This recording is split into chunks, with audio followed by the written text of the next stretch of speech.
बोली वृंदावन बिहारी लाल की जय। बोलिए सदगुरुदेव भगवान की जय। बोलिए संत भगवान की जय।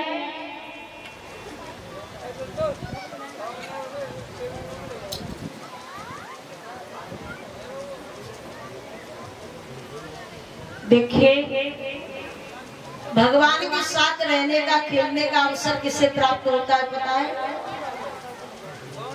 भगवान के साथ रहने का, खेलने का अवसर किसको प्राप्त होता है? जो लौकिक संबंध नहीं, व्यवहारिक संबंध नहीं, अलौकिक आध्यात्मिक संबंध जोड़ता है, रिश्ते मानता है, उसे ही परमात्मा के साथ रहने का और खेलने का अवसर प्राप्त होता है। हर किसी को नहीं होता।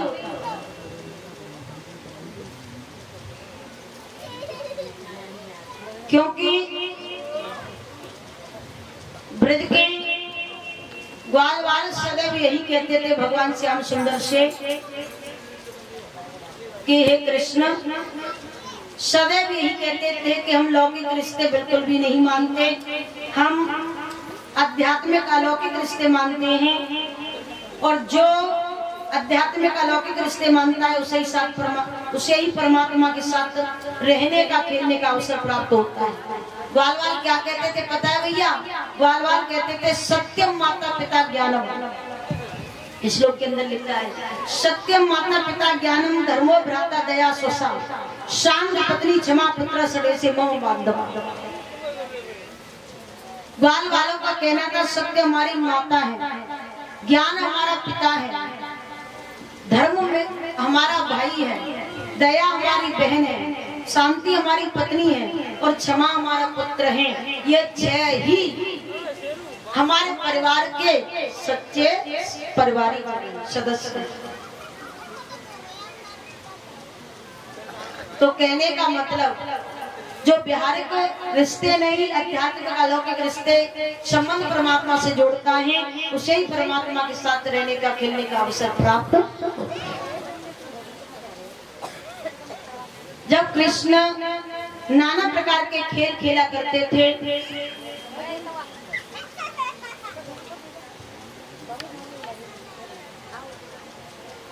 परीक्षित महाराज जी मुझे एक बात याद आ गई, कहो तो सुना दो। देखिए भगवान को अधिकतर कैसे भक्त प्यारे लगते हैं, सुनिएगा। भगवान को अधिकतर कैसे भक्त प्यारे लगते हैं, कैसे लोग प्यारे लगते हैं।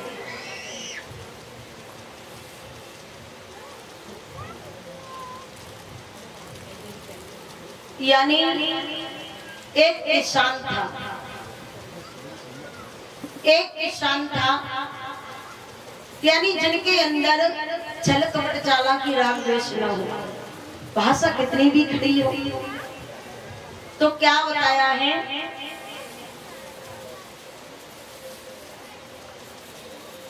एक किसान था और किसान का खेत रोड के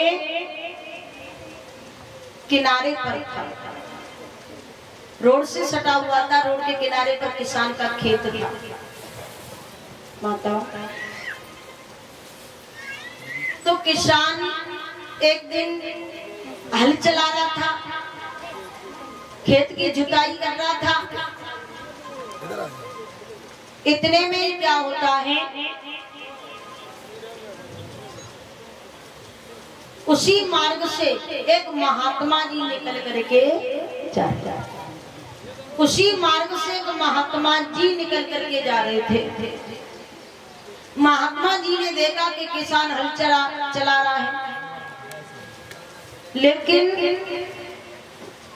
शरीर साथ नहीं दे रहा इसका, और इस अवस्था में ईश्वर का चिंतन करना चाहिए, और ये सांसारिक चिंता कर रहा है, शरीर भी साथ नहीं दे रहा, तो अब तो ईश्वर का चिंतन करना चाहिए। महात्मा जी ने देखा, महात्मा जी ने कहा, अरे ओ किसान भाई, इस अवस्था में तुम हल चला रही हो, लगभग 80 वर्ष की अवस्था हो गई, अब तो तुम्हें ये सांसारिक चिंता छोड़ देनी चाहिए। मात्र ईश्वर का चिंतन करना। इस अवस्था में तुम हल चला रहे हो। तो किसान ने रो करके कहा, महाराज जी मैं इस अवस्था में इसलिए मेहनत मजदूरी कर रहा हूं क्योंकि मैं बहुत गरीब हूं, बहुत गरीब हूं। 2 वक्त की रोटी भी मुझे नसीब नहीं और घर में इतना धन नहीं जो कि मैं बैठ करके गुजारा कर सकूं, और आगे भविष्य में मेरे संतान भी नहीं है कि जिसकी मैं आशा कर सकूं। इसलिए पेट भरने के लिए मेहनत मजदूरी तो करनी। किसान ने अपनी पूरी दुख भरी कहानी महात्मा जी को, तो किसान की जब दुख भरी कहानी महात्मा जी ने सुनी तो महात्मा जी को बड़ी दया। तब महात्मा जी ने कहा, अरे ओ किसान भाई तुम ऐसा करो, भगवान की शरण में चले जाओ, अवश्य भगवान नैया पार करेंगे। भगवान की शरण में चले जाओ, अवश्य भगवान नैया पार करेंगे। तुम भगवान का जाप करो, भगवान का चिंतन करो। किसान ने कहा, बाबा जी इस वृद्धावस्था में मेरी मानसिक शक्ति कमजोर हो गई है, मुझे कुछ ही याद नहीं रहता, कुछ ध्यान नहीं रहता, इसलिए तुम मुझे कोई सरल सा मंत्र दे दो, कोई सरल सा मंत्र दे दो। अब महात्मा जी ने विचार किया कि अगर मैं इसको द्वादशी मंत्र देता हूँ तो शायद भूल सकता है, गायत्री मंत्र देता हूँ तब भी भूल सकता है। तब महात्मा जी ने कहा कि ऐसा है, तुम्हारा शरीर भी साथ नहीं दे रहा, तो अब ज्यादा नित्य कर्म करने की आवश्यकता नहीं है। अब तो तुम सच्चे दिल से राम राम राम राम ही बसते रहो, फिर भी तुम्हारी नैया पार हो। इतना कह करके महात्मा जी तो चले गए। अब किसान फिर से हल चलाने लगा और अब हर श्वास पर राम राम राम राम, हर श्वास पर राम राम राम राम जपने। और इतने में ही हुआ क्या कि किसान की पत्नी भोजन लेकर के खेतों पर पहुंचा। कुछ औरतों की ज्यादा बोलने की आदत होती है। भोजन लेकर के खेतों पर पहुंची और दूर से ही बकबक किए जा रही थी, लो लाई हूं तुम्हारे लिए फुलका। पता है परमात्मा ने दुनिया की गरीबी मेरे घर में भर दी है। आज तो वक्त की रोटी भी नसीब नहीं थी, 2-4 घर में मांगने को गई तो थोड़ा सा आटा मिला, लो लाई हूं फुलका, लो खा लो। किसान ने कहा, भाग्यवान मैं अपने हालात समझता हूँ, इस तरह से बकबक क्यों कर रही हो, जो भी है तुम्हारे पास मुझे दे दो, नहीं है तो रहने दो। अब हुआ क्या कि किसान ने भोजन ग्रहण किया, भोजन ग्रहण किया, इतने में ही वो राम नाम को भी, कभी कभी वृद्धावस्था में जब मानसिक शक्ति कमजोर हो जाती है ना तो कुछ याद नहीं रहता, तो भोजन ग्रहण किया। इतने में हुआ क्या कि वो राम नाम को भी, और किसान ने पत्नी से कहा, सुनो जब तुम यहाँ भोजन लेकर के आई थी, उस समय जब मेरे पास आई थी उस समय में किसका नाम ले रहा था, किसका जाप कर रहा था? अगर आपने थोड़ा बहुत सुना हो तो मुझे मैं किसका नाम ले रहा था, किसका जाप कर रहा था? अगर आपने थोड़ा बहुत सुना हो तो मुझे बता दो। पत्नी ने कहा, हाँ थोड़ा याद है मुझे, थोड़ा थोड़ा याद है। जब मैं यहाँ भोजन लेकर के आई थी तो आप शायद, देखो मैंने तो यही सुना था, आप पतौआ पतौआ पतौआ, देखो मैंने तो ऐसा ही सुना था, शायद तुम यही कह रहे थे। किसान ने कहा कि तूने तो मेरे भजन में गंगा, जा अब जल्दी घर जा, जा यहाँ से, तूने तो मेरे भजन में भंगा डाल दिया, जा यहाँ से। अब पत्नी तो घर चली गई। अब किसान ने विचार किया कि पत्नी ने कहा था कि मैंने तो यही सुना था, पतौआ पतौआ पतौआ।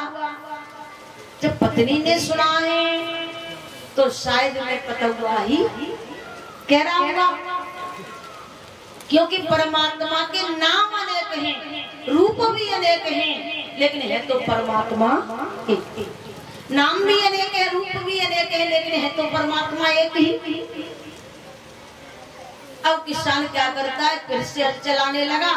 अब हर श्वास पर किसका नाम ले रहा है, किसका जाप कर रहा है, हर श्वास पर पतौआ पतौआ पतौआ पतौआ।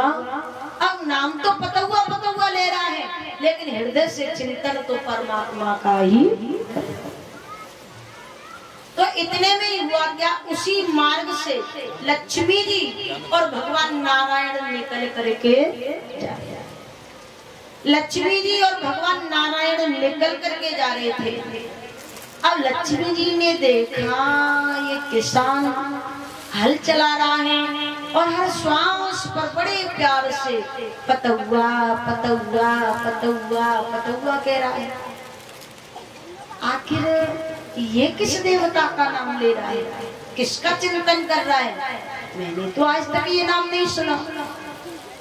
लक्ष्मी जी से रहा नहीं गया और लक्ष्मी जी ने भगवान नारायण से पूछा, स्वामी ये किसान किस देवता का नाम ले रहा है, किसका चिंतन कर रहा है, किसका जाप कर रहा है। भगवान नारायण ने कहा, देवी ये किसान मेरा ही नाम, मेरा ही चिंतन कर रहा है।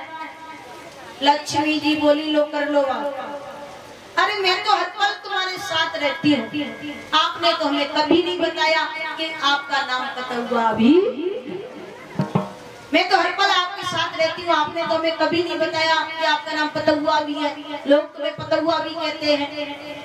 मुझे लगता है स्वामी आपको गलत फहमी हो रही है, ये किसान शायद किसी और देवता का नाम और देवता का चिंतन कर रहा है। भगवान नारायण ने कहा, देवी मेरी बात मानो, ये किसान मेरा ही नाम ले रहा है, मेरा ही जाप कर रहा है। अगर तुम्हें विश्वास नहीं है तो तुम खुद किसान के पास चली जाओ, जाकर के पूछे। अब लक्ष्मी जी को विश्वास नहीं हुआ, किसान के पास पहुंची और किसान से जाकर के कहा, अरे ओ किसान भाई, तुम किसका नाम ले रहे हो, किसका जाप कर रहे हो। किसान ने कहा, अरे भाग्यवान, थोड़ी देर पहले मेरी पत्नी आई, मेरे भजन में भंगा डाल कर चली गई, लगता है तू भी मेरे भजन में भंगा।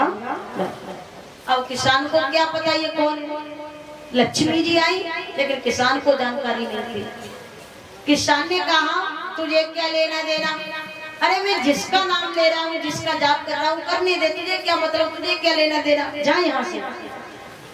लक्ष्मी जी ने कहा, किसान भाई मैं ये जानना चाहती हूँ कि आप किस देवता का नाम ले रहे हो, किसका चिंतन कर रहे हो, और जब तक आप बताओगे नहीं तब तक मैं जाने वाली नहीं हूँ। बताइए किसका नाम ले रहे हो। किसान ने फिर से कहा, देखो तुम्हें क्या लेना देना, तुम मेरे भजन में भंगा मत डालो, मैं जिसका नाम ले रहा हूँ, जिसका जाप कर रहा हूँ, करने दो, तुम्हें क्या मतलब, जाओ यहाँ से। लक्ष्मी जी ने फिर से कहा, देखो जब तक आप बताओगे नहीं तब तक मैं जाने वाली नहीं।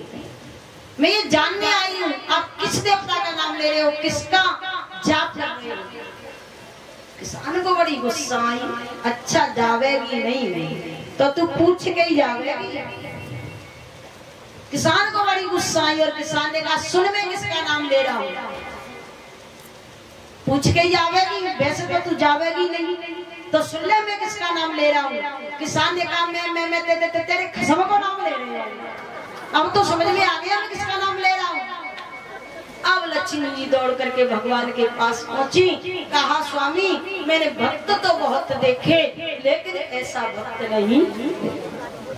अरे अरे इसको कैसे पता चल गया कि मैं आपकी ही पत्नी हूँ? ये तो बहुत बड़ा भक्त निकला। इसको कैसे पता चल गया कि मैं आपकी ही पत्नी हूँ?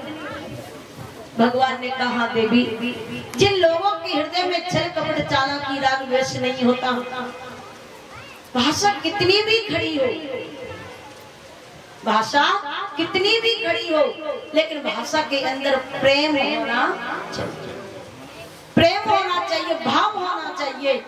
भाषा कितनी भी खड़ी हो, ऐसे लोग मुझे बड़े प्यारे लगते हैं।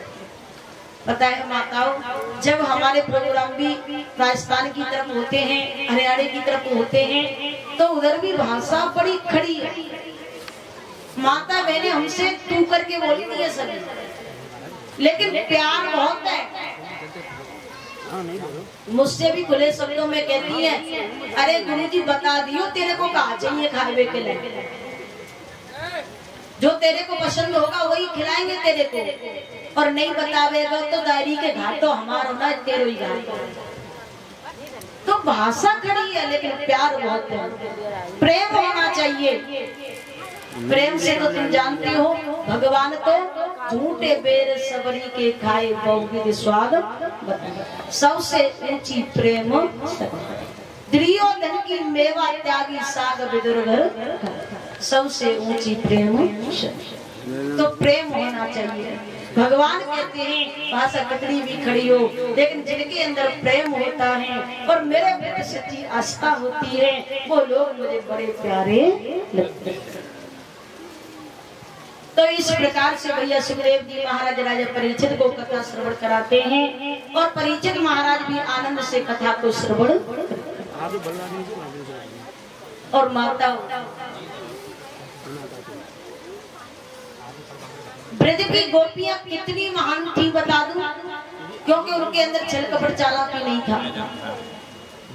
तो जितना आनंद साधु संत योगी भजन ध्यान साधना करते हैं ना, जिस समय वो भजन ध्यान साधना करते हैं, उस समय उन्हें जितना आनंद आता है ना, भजन ध्यान साधना करते समय उन्हें जितना आनंद आता है, अरे इतना आनंद तो ब्रज की गोपियां प्यार कर्म करते हुए भी लिया करती, इतने आनंद में हर पल को जिया करती थी। और इतना आनंद परम आनंद तभी प्राप्त होता है, कब प्राप्त होता है? देहाभिमाने गलिते भेद्यते परमात्मा, यत्र यत्र मनो याति तत्र तत्र समाधय। यानी इस शरीर से अभिमान के नष्ट हो जाने पर और अपने आप को परमात्मा के चरणों में समर्पित कर देने पर और परम तत्व का ज्ञान प्राप्त हो जाने पर मन जहाँ भी रहता है, जीव जहाँ भी रहता है, जहाँ भी जाता है, जो भी कर्म करता है, हर स्थिति में हर कर्म करते हुए भी वो परम आनंद का अनुभव करता है। तो गोपियां अनेक विहार कर्म करते हुए भी परम आनंद को प्राप्त करती थी, आनंद का अनुभव करती थी। इधर गोकुल में बार बार राक्षस आते थे। कंसराज ने एक एक करके बहुत सारे राक्षसों को भेजा। गोकुल में बार बार राक्षस आते थे, तो बाबा नंद ने विचार किया कि गोकुल में बार बार राक्षस आते हैं, इसलिए अब हमें कुछ समय के लिए गोकुल छोड़ करके वृंदावन में रहना चाहिए। क्योंकि बताया है यस मरम देशे न सम्मानो, यस मरम देशे न सम्मानो, न व्रतिर न च बांधवा, न च विद्या अगम किंचितम तम देशम परिवर्ज्येत। याद रखना, जिस गांव में या जिस शहर में या जिस घर में व्यक्ति को आदर सम्मान प्राप्त न होता हो, तो ऐसे घर को छोड़ ही देना। जहाँ व्यक्ति को आदर सम्मान न मिले, जहाँ पर अच्छी संस्कार न मिले और जहाँ मित्र कम दुश्मन अधिक बढ़ जाएं, ऐसे स्थान को छोड़ ही देना। इसलिए बाबा नंद ने विचार किया कि यहाँ पर शस्त्रों का भय है, इसलिए अब हमें कुछ समय के लिए गोकुल छोड़ देना चाहिए। अब गोकुल छोड़ करके वृंदावन में जाकर के स्थान बना करके रहने लगे। और वृंदावन में भी क्या होता है, कंस वहां पर भी बार बार राक्षस भेजने लगे, लेकिन कृष्ण ने एक एक करके सभी राक्षसों का संहार कर दिया। किसी ने जाकर के कंस राज को ये नहीं बताया कि तुम्हारा काल कैसे है। इधर ब्रज में प्रतिवर्ष दीपावली के दूसरे दिन बाबा नंद यज्ञ करते थे, इंद्र यज्ञ।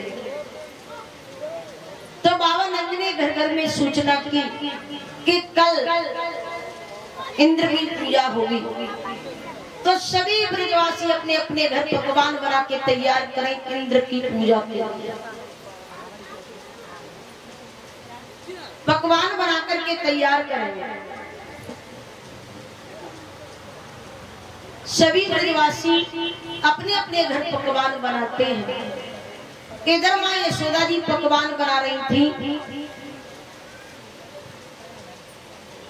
भगवान कृष्ण ने देखा, भगवान कृष्ण बाबा नंद से कहने लगे, पिताश्री आज क्या त्योहार है जो कि सभी ब्रजवासी अपने अपने घर पकवान बना रहे हैं, मैया भी पकवान बना रही हैं, आज क्या त्योहार है, किस उद्देश्य से, किस कारण ये पकवान बनाया जाए। बाबा नंद ने कहा, बेटा हम प्रतिवर्ष दीपावली के दूसरे दिन इंद्र यज्ञ करते हैं, क्योंकि इंद्र हमारे स्वामी हैं, ईश्वर है, रक्षक है, मेघों के स्वामी हैं। हम प्रतिवर्ष इंद्र की पूजा करते हैं तो इंद्र हमसे प्रसन्न होते हैं, फिर समय समय पर बारिश करते हैं, जिससे पृथ्वी पर घास, तिनके, लताएं, औषधियां, वनस्पतियां, अनाज पैदा होता है, जिससे सभी जीवों का भरण पोषण, जिससे सभी जीवों का भरण पोषण होता है।